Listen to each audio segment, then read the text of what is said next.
Hi friends, ഇന്ന് പുതിയൊരു വീഡിയോയുമായി ഞാൻ നിങ്ങൾക്ക് മുന്നിൽ എത്തുകയാണ്. ദയവേത് നിങ്ങൾ ഈ വീഡിയോ മുഴുവനായി കാണാൻ ശ്രമിക്കുക. ഈ ചരിത്രത്തിൻ്റെ മട്ടാഞ്ചേരിയിലെ കൂനംകുരിശ് എന്ന് പറയുന്ന പള്ളിയുടെ ചരിത്രം മുഴുവനായി ഞാനിവിടെ പറയുന്നുണ്ട്. അപ്പോൾ ദയവേത് സ്കിപ്പ് ചെയ്യാതെ ഈ വീഡിയോ മുഴുവനായി കാണാൻ നിങ്ങൾ ശ്രമിക്കുക.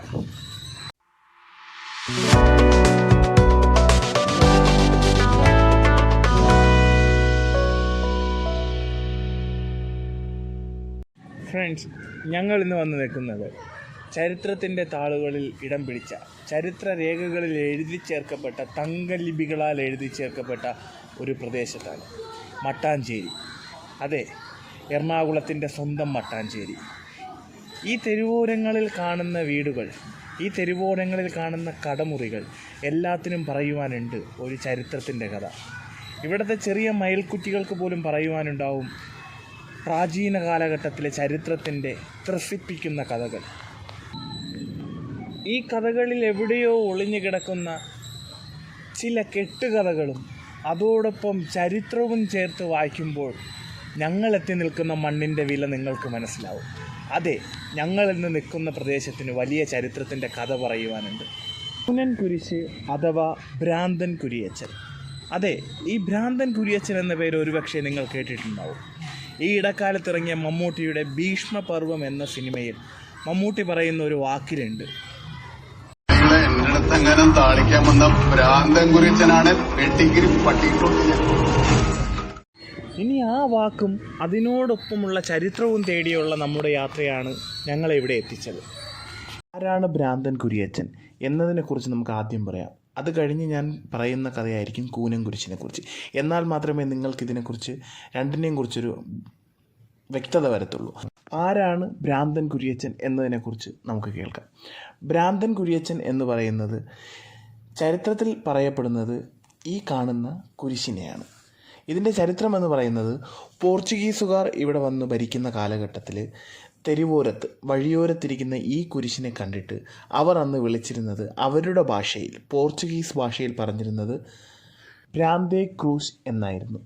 ഈ പേര് പിന്നെ പൂർവ്വകാലങ്ങളിൽ പറഞ്ഞാണ് ഭ്രാന്തൻ കുരിയച്ചൻ എന്ന പേരിലേക്ക് എത്തിപ്പെട്ടത്. അപ്പോൾ ഭ്രാന്തേ ക്രൂസ് എന്ന് പറയുന്ന ആ ഒരു നാമധേയത്തിൽ നിന്ന് ഉത്ഭവിച്ച് ഇന്നത്തെ കാലഘട്ടത്തിലെത്തിയപ്പോൾ അത് ഭ്രാന്തൻ കുരിയച്ചൻ എന്ന പേരിലേക്ക് അകപ്പെട്ടു. ആ പദത്തെയാണ് ഈ സിനിമയിൽ ഉൾക്കൊള്ളിച്ചിട്ടുള്ളത്. അപ്പോൾ ഇതിന് പിന്നിൽ വേറെയും ഒരു കഥ പറയുന്നുണ്ട്. ഈ ഭ്രാന്തൻ കുരിയച്ചൻ എന്ന് പറയുന്നത്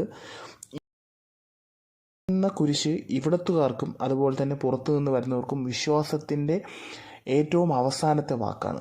കാരണം മതവ്യത്യാസമില്ലാതെ, ജാതി വ്യത്യാസമില്ലാതെ ഹിന്ദുവും ക്രൈസ്തവനും ഇസ്ലാമും ഒരേ രീതിയിൽ വന്ന് പ്രാർത്ഥിക്കുന്ന ഒരു കുരിശാണിത്. ഇതിന് ചുറ്റുപാടുമുള്ള ആൾക്കാർ ഇതിന് വളരെയേറെ സപ്പോർട്ടായിട്ട്, ഇതിനൊരു എന്താ പറയുക, ഇതിനെന്തെങ്കിലും തരത്തിലുള്ള തട്ടുവിടുകയോ ഇതിനെന്തെങ്കിലും തരത്തിലുള്ള കേടുപാടുകൾ സംഭവിക്കാനോ ഈ പ്രദേശത്തുള്ള നാനാ മതസ്ഥരായ മനുഷ്യർ സമ്മതിക്കത്തില്ല. കാരണം അത്രത്തോളം വിശ്വാസമാണ് ഈ കുരിശിനും ഇതിൻ്റെ ഐതിഹ്യങ്ങൾക്കും ഈ മനുഷ്യർ കൊടുക്കുന്ന വില. അപ്പോൾ ഇതിന് പിന്നിലുള്ള മറ്റൊരു കഥയെന്ന് പറയുന്നത്, ഇവിടെ വന്ന് എന്തെങ്കിലും തരത്തിലുള്ള സാധനങ്ങൾ മോഷണം പോയാൽ അത് വീണ്ടും കിട്ടുന്നതിന് വേണ്ടി പ്രാർത്ഥിച്ചു കഴിഞ്ഞാൽ അത് തിരിച്ചു കിട്ടുമെന്ന് പറയുന്നൊരു ചരിത്രം ഇവിടെയുണ്ട്. അതോടൊപ്പം തന്നെ ഇത് മോഷ്ടിക്കുന്ന മനുഷ്യൻ ആരാണോ അയാൾക്ക് ഭ്രാന്ത് വരുമെന്നും, അങ്ങനെ ഭ്രാന്ത് വരുന്നത് കൊണ്ടാണ് ഈ കുരിശിൻ്റെ ഭ്രാന്തൻ കുരിയച്ചൻ എന്ന പേര് വന്നുവെന്നും ഒരു ചരിത്രം പറയുന്നുണ്ട്. അപ്പോൾ ഒരു കഥയ്ക്ക് പല ചരിത്രങ്ങളുണ്ട്. പക്ഷേ എന്നിരുന്നാലും കഥകളിൽ രേഖപ്പെട്ട പോർച്ചുഗീസ് കഥയിൽ പറയുന്ന ഭ്രാന്തേ ക്രൂസ് എന്ന് പറയുന്ന പദത്തിൽ നിന്നും പറഞ്ഞു വന്ന ഭ്രാന്തൻ കുരിയച്ചനിലേക്ക് എത്തി നിൽക്കുന്ന ഈ കഥ യാണ് ഞാൻ ആദ്യം നിങ്ങളോട് പറയുന്നത്. അപ്പോൾ ഇപ്പോൾ നിങ്ങൾക്ക് മനസ്സിലായി കാണും ആരാണ് ഭ്രാന്തൻ കുരിയച്ചൻ എന്ന്. ഇനി ഞാൻ നിങ്ങളോട് പറയാൻ പോകുന്ന കഥ കൂനൻകുരിശിനെക്കുറിച്ചും കൂനൻകുരിശ് സത്യത്തെക്കുറിച്ചുമുള്ള കഥയാണ്.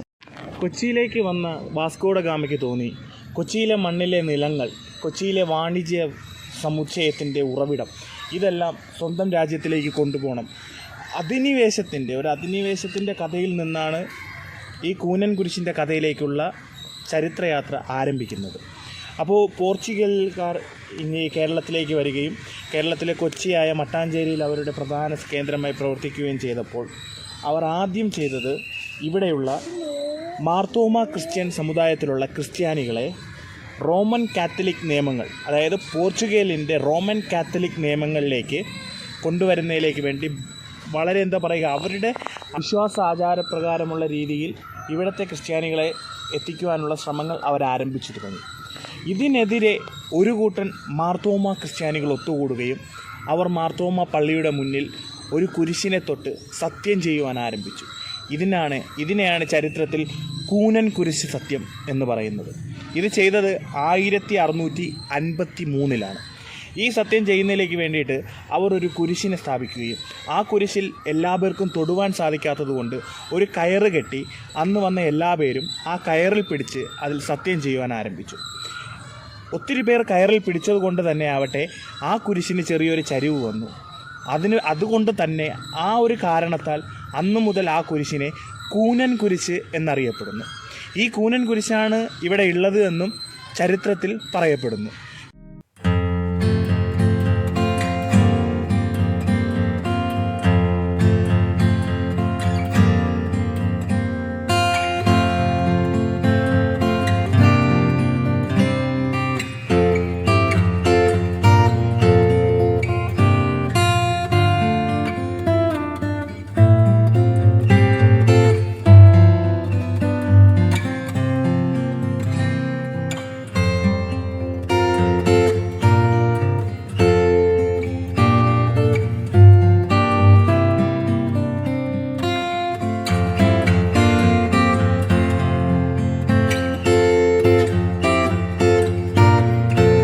നിങ്ങളുടെ മുന്നിൽ ഈ കൂനൻ കുരിശിനെ പറ്റിയുള്ള വിവരണം എത്തിക്കാൻ സാധിച്ചതിൽ എനിക്ക് ഒത്തിരി സന്തോഷമുണ്ട്. ഇത്തരത്തിലുള്ള ചരിത്രപരമായ വിവരങ്ങളും നിഗൂഢമായ യാത്രകളും അതോടൊപ്പം തന്നെ ഗ്രാമീണ കാഴ്ചകളും ഞങ്ങളുടെ തുടർന്നുള്ള വീഡിയോകളിൽ നിങ്ങൾക്ക് പ്രതീക്ഷിക്കാം. ഞങ്ങളുടെ വീഡിയോ കണ്ട് ഈ വീഡിയോ ഇഷ്ടപ്പെടുന്നവർ ലൈക്ക് ചെയ്യുക, ഷെയർ ചെയ്യുക, സബ്സ്ക്രൈബ് ചെയ്യുക. ഒപ്പം നിങ്ങളുടെ വിലയേറിയ അഭിപ്രായങ്ങൾ കമൻറ്റ് ബോക്സിൽ രേഖപ്പെടുത്തുക.